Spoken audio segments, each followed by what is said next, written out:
فاصبر لحکم ربک ولا تکن کصاحب الحوت. دیکھنا وہ جو یونس علیہ الصلوۃ والسلام جو انہوں نے کیا تھا اجازت آئے بغیر، وہ اپنی قوم کو چھوڑ کر، وہ قوم کو چھوڑ کر کسی اور وجہ سے نہیں گئے تھے دین کی حمیت اور غیرت کی وجہ سے. یہ بدبخت بات سننے کو تیار نہیں ہے تو دفع ہو، میں کہیں اور جا کر اللہ کی بات کہیں سناؤں گا، لیکن اجازت کے بغیر نہیں جا سکتا. یہی وجہ ہے کہ پکڑ ہوئی، گرفت ہوئی اور مچھلی کے پیٹ میں رہے. وہاں وہ لا الہ الا انت سبحانک انی کنت من الظالمین، اور وہاں سے پھر اللہ تعالیٰ نے نجات دی، مچھلی نے انہیں اگل دیا ساحل کے اوپر. یہ ایک لمبی بات ہے. تو یہاں حضور سے کیا کہا گیا صبر کی. اب دیکھیے ایک بات عجیب ہے، یہ ربط اپنے ذہن میں رکھیے. اللہ تو صبر کی تلقین کر رہا ہے اپنے رسول کو، اور رسول یہی تلقین کر رہے ہیں اپنے صحابہ کو. صبر کرو، جھیلو، برداشت کرو، ہاتھ مت اٹھانا، کوئی جوابی کارروائی نہیں ہوگی، بلکہ اپنے اوپر جھیلو جو کچھ جھیلنا ہے، ڈٹے رہو، پیچھے مت ہٹنا، یہ صبر ہے. لیکن ہاتھ اٹھانے کی اجازت نہیں. چنانچہ اب ذرا چشم تصور سے دیکھیے، ابو جہل اس نے جو بدترین روش اختیار کی، وہ ایک خاندان تھا حضرت یاسر، ان کی اہلیہ حضرت سمیہ، اور ان کے فرزند حضرت عمار رضی اللہ تعالی عنہم. یہ غلام نہیں تھے. حضرت سمیہ تو کنیز تھیں، لیکن یاسر غلام نہیں تھے.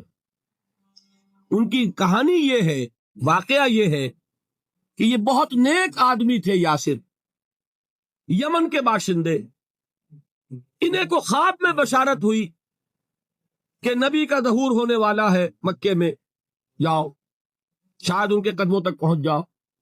جیسے حضرت سلمان فارسی کی بات میں نے آپ کو بتائی، وہ تو خواب کی بشارت نہیں تھی، وہ ان کے غور و فکر کا معاملہ تھا. انہوں نے وہ جو آگ کی پوجا پاٹ ہے اس کو چھوڑا اور سفر کیا، اور پھر انہیں خبر دی ایک راہب نے کہ کھجوروں کی سرزمین میں آخری نبی کا ظہور ہونے والا ہے، جاؤ شاید قسمت یابری کرے. انہیں خواب آیا تھا.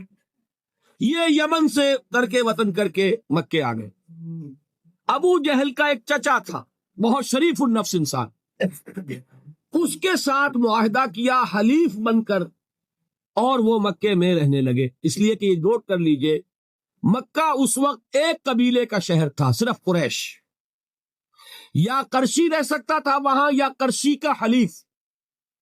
اگر کسی کے ساتھ اس کی، جیسے آپ کو معلوم ہے یہاں کاروبار وغیرہ کرنے میں سعودی عرب میں شراکت جو ہے وہ کسی لوکل سعودی کے ساتھ ہوگی تو آپ کر سکتے، وہ کفیل ہے، ورنہ آپ کچھ نہیں کر سکتے. اسی طرح کی بات وہاں تھی کہ اگر تو کسی قرشی نے آپ کو امان دی ہوئی ہے تو آپ رہ سکتے ہیں مکے میں، ورنہ نہیں. یا تیسرے قرشی کا غلام، غلام تو ملکیت ہی ہے اس کی، جیسے بھیڑ بکری ہے کسی قرشی کی، اسی طرح اس کے غلام ہے.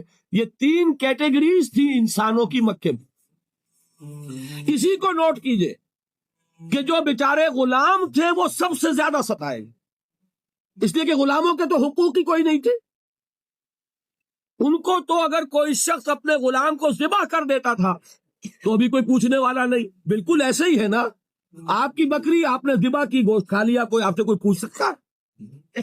جب ملکیت ہے، آپ کی بکری آپ کی تھی، آپ نے ذبح کر دی. غلام آپ کی ملکیت تھا، آپ نے ختم کر دیا. کوئی اس پہ جرم نہیں، کوئی باس پرس نہیں. یہ تھا حال غلاموں کا.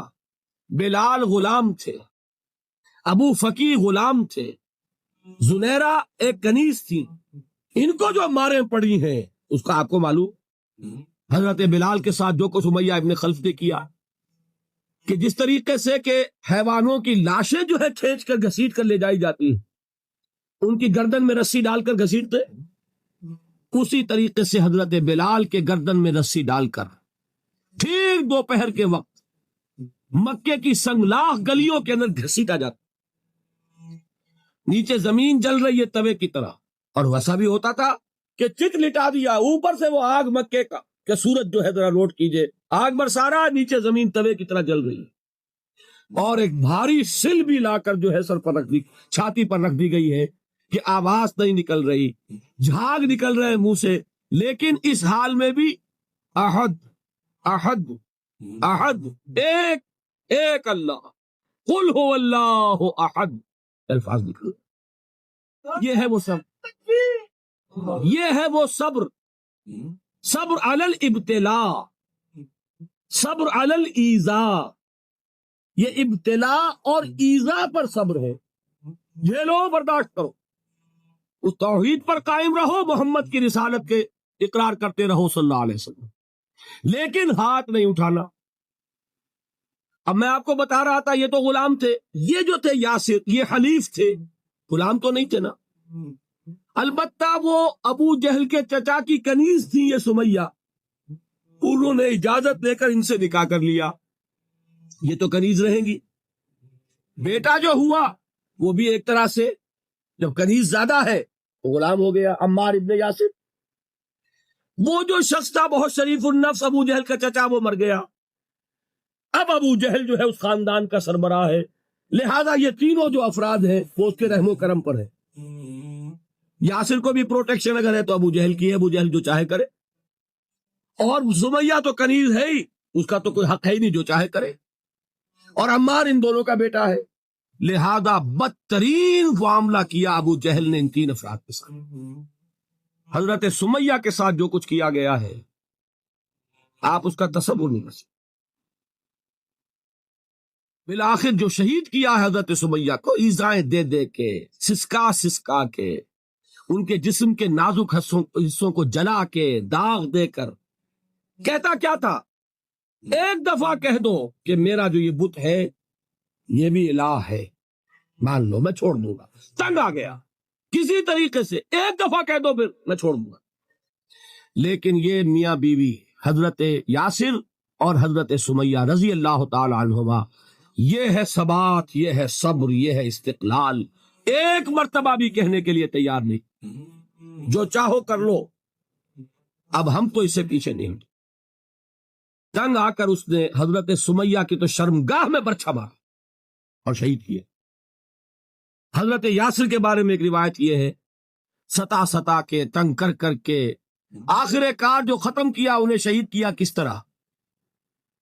4 سانڈ اونٹ جوان، ان سے رسے باندھے، ایک رسے سے ایک بازو باندھا، دوسرے سے دوسرا بازو باندھا، تیسرے سے ایک ٹانگ باندھی، چوتھے سے دوسری ٹانگ باندھی، اور چاروں کو دوڑایا ہے کہ جسم کے پرکھتے ہو. اس حال میں کیا ہو رہا تھا وہ میں بتا رہا ہوں کہ اللہ تو تاکید کر رہا ہے اپنے نبی کو، اصبر وَلِرَبِّكَ فَاصْبِرْ وَاصْبِرْ عَلَىٰ مَا يَقُولُونَ وَاصْبِرْ وَمَا صَبْرُكَ إِلَّا بِاللَّهِ وَاصْبِرْ لِحُكْمِ رَبِّكَ وَلَا تَكُنْ كَصَاحِبِ الْحُوتِ. اس وقت سامنے سے حضور گزرتے تھے جبکہ آل یاسر کے ساتھ یہ معاملہ ہو رہا ہے.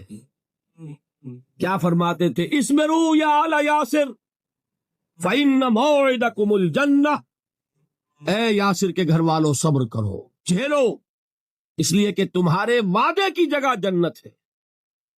اللہ تعالیٰ ادھر آنکھ بند ہوگی ادھر جنت میں تمہارا داخلہ ہو جائے گا. یہ ہے تواصوا بالصبر والعصر ان الانسان لفی خسر. یہ تواصوا بالصبر پر کون عمل کر رہا ہے؟ محمد الرسول اللہ صلی اللہ علیہ وسلم. اس میں بھی ایک بات ہے وہ بھی سمجھ لیجئے، دین میں جہاں عظیمت ہے رخصت کا پہلو بھی ہے. یہ جو نوجوان تھے، یہ بوڑھے والدین کا تو وہ مقام ہے، یہ رتبہ بلند ملا جس کو مل گیا. ہر مدعی کے واسطے دار و رسم کہاں؟ حضرت سمیہ اور حضرت یاسر. نوٹ کیجئے، میں ایک اعتبار سے کہا کرتا ہوں سید الشہداء یہ بنے کہ نہیں بنے،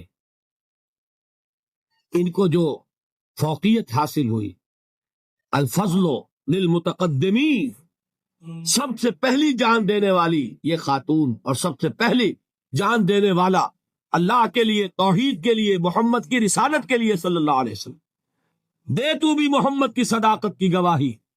یہ صداقت کی گواہی دیتے ہوئے انہوں نے اپنی جانیں دے دی.